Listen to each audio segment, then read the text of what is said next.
Welcome tonight. We are excited about a topic that all three of us are very passionate about, and that is the topic of stress and anxiety. We thought it was very applicable to back to school and back to work, especially this year.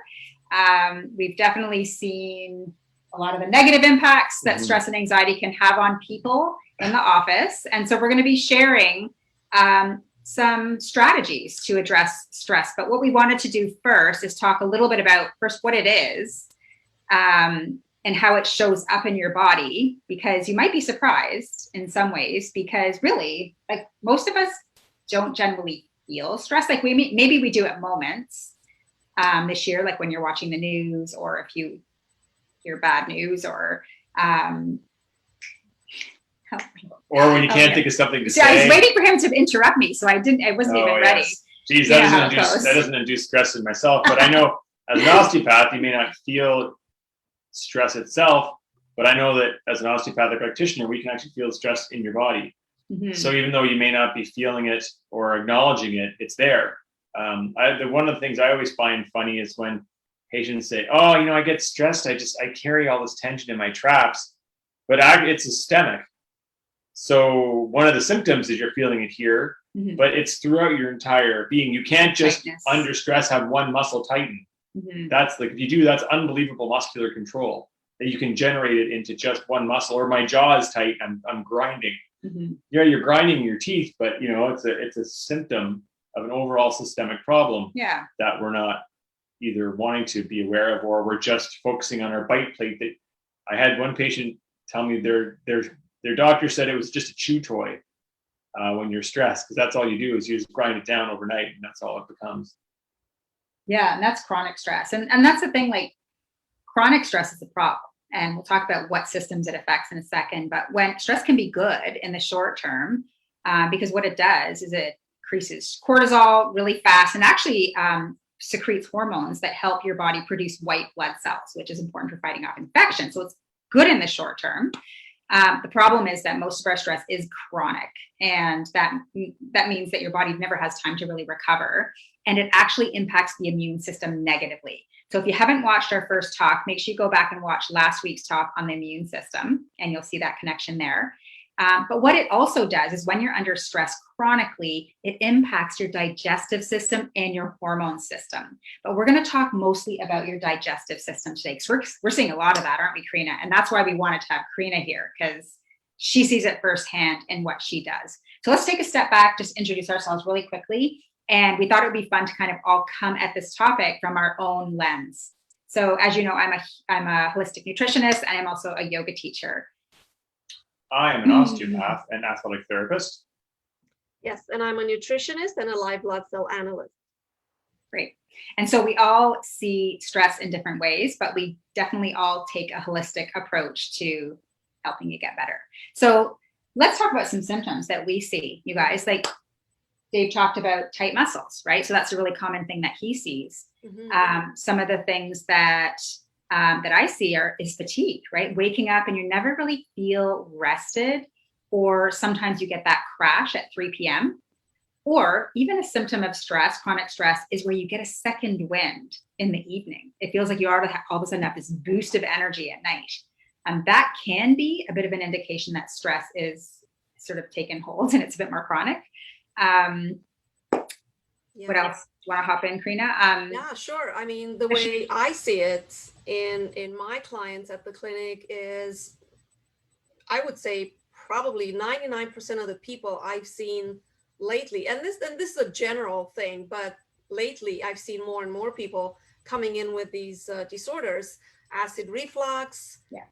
I've seen quite a bit of developing ulcers lately. Which again needs to be investigated further, but there are signs that people are developing these digestive and intestinal issues, and also SIBO, small intestinal bacterial overgrowth. IBS is a huge one. IBS, we see that in a lot of people, and then just generalized leaky gut, what we call leaky gut, right? Or a gut that doesn't function well anymore.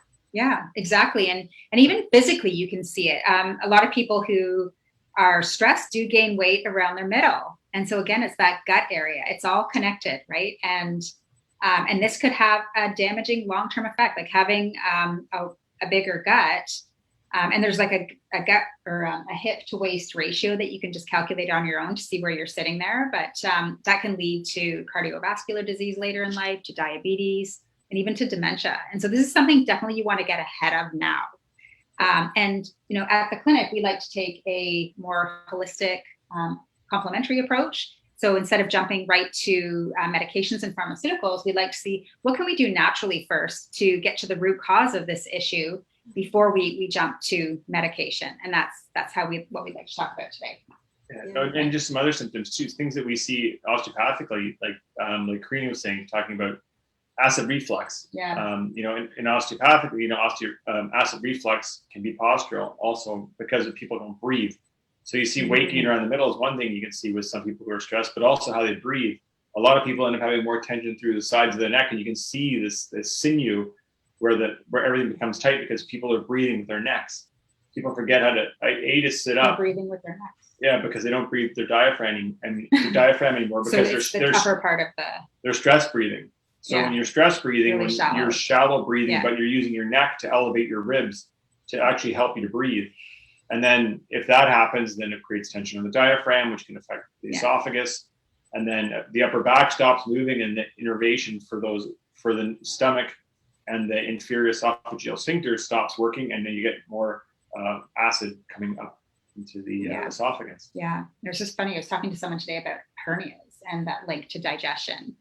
Also linked to H. pylori, and it's all connected. That's digestive idea. And just anecdotally, the way we talk to each other sometimes, when we're under stress, we tell each other, okay, take a deep breath, yes. Or even when you go for a blood draw or some labs, the nurse tells you, okay, now take a deep breath, when she draws the blood. So we know we need to breathe deeply to release stress. So it's a known fact, but the question is, how many of us are doing it? Exactly. Consciously. Yeah, most of us forget to. Yeah. Especially when you're working all day. Yeah. Even if you have the best intentions, patients say, I always think about breathing deeply, and I put it on a note on my monitor. But as the day goes on, I just get so focused on my work, I get pulled into the monitor, and then I'm not breathing properly, and then you got your deadlines, and that creates stress in itself. And it all comes down to, I really truly believe that it all comes down to, do you really think it's that important? Like, I get my reminders on my watch to breathe, and I sometimes do it. That's the worst gift I ever bought her. She was so stressed out the first week of having it, I almost returned it. Anyways, don't give away my secrets. But it can be really good if you pay attention to certain things, but you have to really understand how important breathing well is to make that a priority and actually do it. So breathing is huge, definitely. In yoga, that's one of the things that connects your emotions. Like, if you think about it, even when you react to something that scares you, you're like you gasp, right? And its emotion is in your breathing. And so because emotions control your breathing, then know that breathing can control your emotions as well. So you have that power to shift emotions just by breathing better and more deeply. So we've got the structure piece, we've got the piece you can control, but it's an autonomic system, but you can control it as well.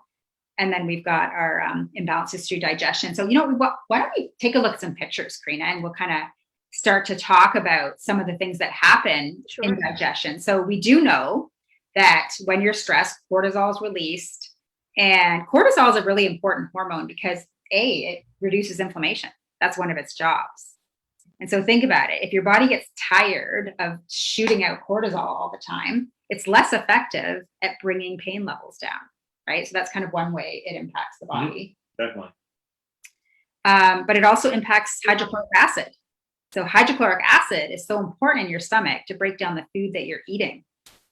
And if your body's kind of in a stress mode, we call it, you want your body to be kind of rest and digest when it's calm. That's when you digest your food well. Because if you're eating in a stressed state, your body doesn't release that hydrochloric acid. And then the risk is your food doesn't get broken down properly. And then that creates a whole cascade of issues. So Karina, I'll let you kind of Yeah, explain so the rest of it. So that's definitely one mechanism of action. Another mechanism of action, which I think is just as important, if not even more important, is the effect of stress on the microbiota or our gut flora. Because we know studies have shown now we're looking at what, 2 decades of science around the microflora and the microbiota. We know that stress negatively influences our gut bugs, our gut microbes, right? Yeah. So there's been studies done, both humans and animal studies. And we also know, like recent studies have shown that PTSD, people who suffer from PTSD, for example, they're not even able to produce the good type of bacteria. Not all of them, because we have trillions and trillions of species, right? Yeah. But it has been shown that certain good bugs, good bacteria, these people don't produce it. They're unable to produce these types of bacteria, which is a problem because these good bacteria that we host within our bodies, within our guts, they do so much for us. They look after our digestion, processing of food, breaking down some, even making some minerals and vitamins for ourselves. And they're also intimately tied to our immunity and neurological health. So it's a very, very complex mechanism. It's really, we don't have the time today to dig a little bit deeper, but we're going to be launching something you guys are going to hear about soon. Yeah. So we are relaunching that in September. So we're going to have a lot more time to talk about the gut, the brain, and the microflora. But bottom line is, and I'll show you some pictures in a minute, bottom line is stress, especially chronic stress, affects, that's what you need to take away from this. Stress affects your gut. And if your gut doesn't function properly, nothing else will. I like to say everything starts in the gut. Yeah. And we know that 85% of the immune system lives in the gut, resides in the gut, right? So if your gut doesn't work, your immune system is going to be weaker, right? So I'll show you some pictures. Let me see. So I'm going to start by showing you relatively healthy blood. Can you see anything? Yeah. So Karina, do you want to explain what this is and how you got this picture first? Because some people might not know what live blood analysis is. So it's a functional terrain analysis. We look at a drop of blood analyzed under the microscope lens, magnified 10,000 times, 20,000 times, and even more. And we look at the what we call the terrain of someone's body. So whatever happens in the extracellular matrix, so the matrix and the communication between our cells, starting with the capillaries, which is where nutrient exchange is taking place. So what you're looking at right now is a picture of a red blood cell. What you see, the round circles, those are the red blood cells, and this white blob here that you see, that's a white blood cell. Okay, so that's part of your immune system. These are the guys that protect you and go after all those parasites and bacteria. So what you see here is a relatively healthy blood. There's some issues, but again, we're not going to get into that right now. I just wanted to show you the difference between this and, so this is pretty normal. Okay, this is pretty normal. Let me show you the progression of stress into something like this. Can you see the difference? Yep. Yeah. Okay. You have the cells are on top of each other. Yep. You can see it there. So so you can see they're a little bit clumped. They're basically starting to attach to one another, losing oxygen and their capacity of transporting oxygen and nutrients to the body's tissues and organs. And so this is the progression into a little bit of stress. And then I'll show you what it looks like to have extreme. So this would be extreme stress in someone's body. So you can see right away the cells are no longer round. They can no longer function properly. They are clumped together. They can't breathe. They can't move. and you can already observe the presence of some microorganisms. These are blood bacteria. They could be things like and even some parasites, but generally speaking, this is bacteria. So this is what a stressed organism looks like in terms of a live blood analysis. Yeah. And that's the thing, Karina, like, remember we had that interesting conversation with just that one of the clients in the gut health program the last time we did it. And she was sort of getting hung up on the fact that, oh, well, what should I do to reduce my stress? But we were talking about helping her to understand that stress is so many different things. Like, it can be physical, it could be emotional, it can be social, it can be radiation, it can be from Wi-Fi, it can be from environment, like stuff you're putting on your skin, washing your hair with, breathing. And there's some of the things we can't control, but there's a lot of it that we can control. Yeah. I mean, and stress can be gluten and dairy. Yeah, that's right. And it could be the parasites. So that's the thing. Like, I know people are probably like, oh my God, parasites, if they've never heard of parasites, but everyone has them. Don't worry.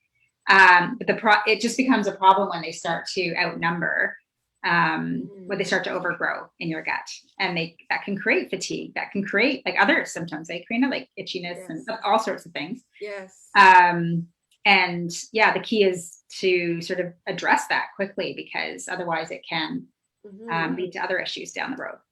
Yeah, and even osteopathically, we have people come in, they complain of like chronic headaches or tension within their head or pressure within the cranium.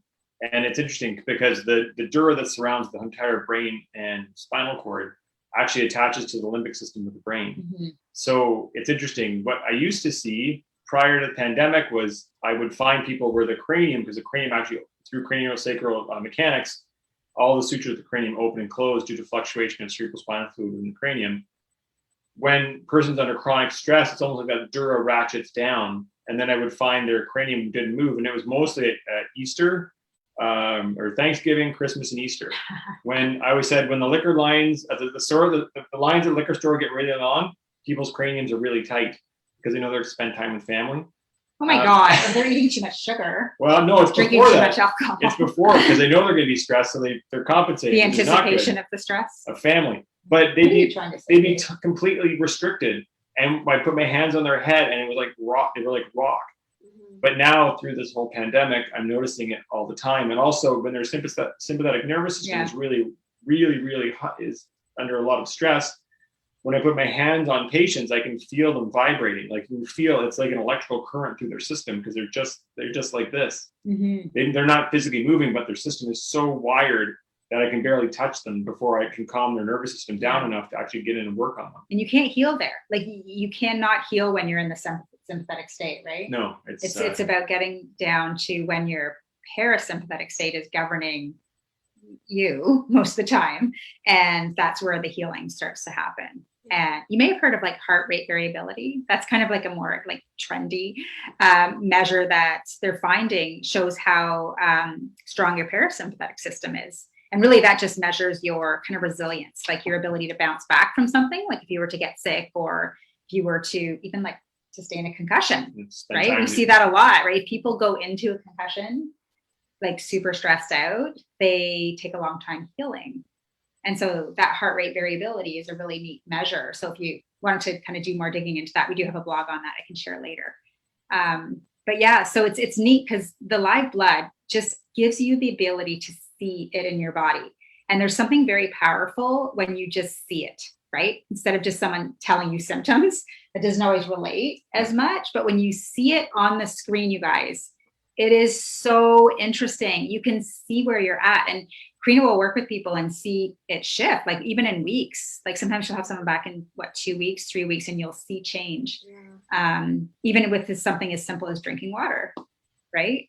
Yeah. So we've had these people come back with people with anxiety. For example, I had a young woman who suffered with anxiety, severe anxiety, and she just didn't understand and didn't know where it was coming from. Like you said, Linda, earlier, she thought, well, yeah, it's just daily stresses, but I'm used to it, so I'm not stressed, but I'm anxious. So where's this coming from? Yeah. When we looked at her gut, when we did the live blood analysis and looked at her gut, her blood looked pretty much like the third picture I showed you.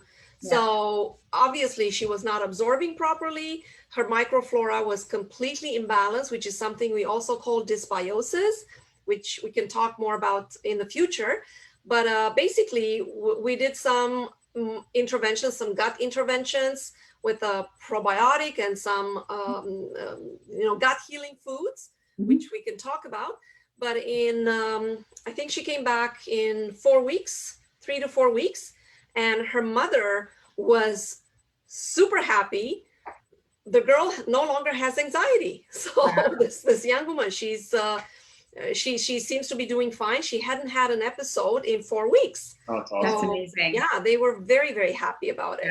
Yeah. And that's why I think people really need to know this, right? You don't always have to jump to drugs right away. And there's tons of research that shows that they're actually not that effective, especially in the long term. And so trying more natural approaches first is a great way to go for most people. Yeah, they can obviously it depends on the person, right? Yeah, and absolutely you can work together and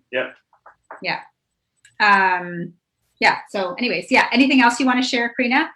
Well, I don't know. Did you want to touch on some solutions, some stress busting strategies and absolutely things like that? So from my perspective, if I'm to come at it from a gut perspective, I would say number one would be gut healing foods, and number one at the top of the list would be like cultured foods, things that promote the growth of your good flora, things like sauerkraut, kimchi, anything that's been cultured. I know that's not everybody's cup of tea, but at least give it a try and see how you like it. If not, if you absolutely hate sauerkraut, then just take a probiotic. That's a solution. That's an easy solution that a lot of people opt for. And the idea is to perhaps take a multi-strain professional line probiotic, which is much better, that if I'm allowed to say this live, from some of the brands you find at Costco or so make sure you get what you pay for, like always remember that. So you definitely want to go to a professional supplement company when it comes to your health. No, that's great. So so some fermented foods, definitely a great way to go. And you don't need a lot, like even just a tablespoon of like sauerkraut with a meal can be a great start. If you're not used to it. I know kombucha, a lot of people are kind of okay-ish with kombucha. Some people do well on that. Some people don't, but that is an option. Sorry, you want to interrupt. Go ahead and finish. No, that was because I don't want to overwhelm people right now. We have a lot to talk about in the gut program. Yes. We go over the foods and all the strategies, but that would be my take on it from a gut perspective. And then from a mental emotional point of view, I would highly encourage everyone to try mindfulness and meditation. That's been proven over decades now to work, to engage the parasympathetic nervous system and to put the body in rest and relaxation and healing mode, right? Like we talked about earlier. So that's my 2 cents. Exactly. And it can be simple. Like I know sometimes my clients will be overwhelmed with the idea of having to add another thing to their to-do list. And meditation feels like a to-do item for a lot of people who don't do it. So I say just breathing, like just picking a time of day, something that you do every day. Like let's say it's like when you're driving, every time you stop at a stoplight, take 3 deep full yogic breaths and make sure you're breathing all the way into your belly. And then just train yourself to do that every single time you stop at a stoplight. Or it can be like when you go up and down the stairs in your house, or just pick whatever it is that you do every day, like a couple times a day. And then just try to create that habit of deep breathing, because it sounds so simple, but it can have a huge positive effect on your health. Yeah, I'd say that for me, it's movement too. A lot of patients have been working from home now, and they find that it's great that they don't actually have a commute to work, but instead of that commute to work, now they're going to work longer. Yeah. So I was telling some patients that instead of that, the time you would take for your commute to work, now go for a walk in the morning and a walk in the evening, and make sure you're taking a break at lunch. Don't work through your lunches. Yeah. You know, make sure you're getting away from your workstation, which generally people have poor ergonomics. So they're hurting themselves during the day because they're hunched over a computer, which creates more physical stress for their body. Mm-hmm. So getting away from that stressful workstation, having a break, getting a chance to eat a good healthy meal, Mm-hmm. and moving, because exercise is a positive stress for the body, and it creates, you have to breathe deeply, and you're being out in nature as well. If you can find a place to hike, or in trees, near water, all those things are really beneficial and simple to do. Yeah, and if you don't have anything like that close to you, then just go in your grass, kick off your shoes, take your socks off, and just walk in the grass with your bare feet.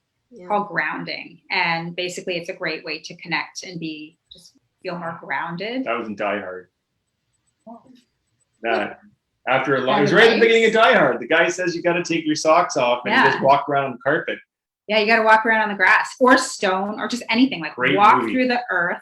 Yeah, and even gardening, right? Like, gardening the soil helps your microbiome as well, breathing in the soil. And just you get your hands in the dirt and then have a snack. Get dirt in your mouth. Yeah. And I'll have to say that I do believe that you have to get strategic. So work with a nutritionist, work with a natural health care provider, naturopath, whoever your favorite healthcare provider is, to get a bit more strategic, because the state of stress in our world right now is significant and your body needs support. And so just layering on some additional vitamins and minerals is super important right now. And someone can definitely help you with that. So, and then looking at diet and all those things. So, so how about we leave it at that? Make sure you do the water drinking challenge too, because that's also important. Make sure you watch the session number 1 on immunity. And then stay tuned for more information on the gut health program. We're super pumped about it. And next week, we'll be talking about focus and brain health. So getting ready for our back to school. All right. So thank you so much for joining us tonight. Thanks for coming. Yeah. And thanks, Karina. And we will talk to you soon. Yes. All right. Have a good night, guys. Night. Cheers. Good night. Bye. Bye. There we go.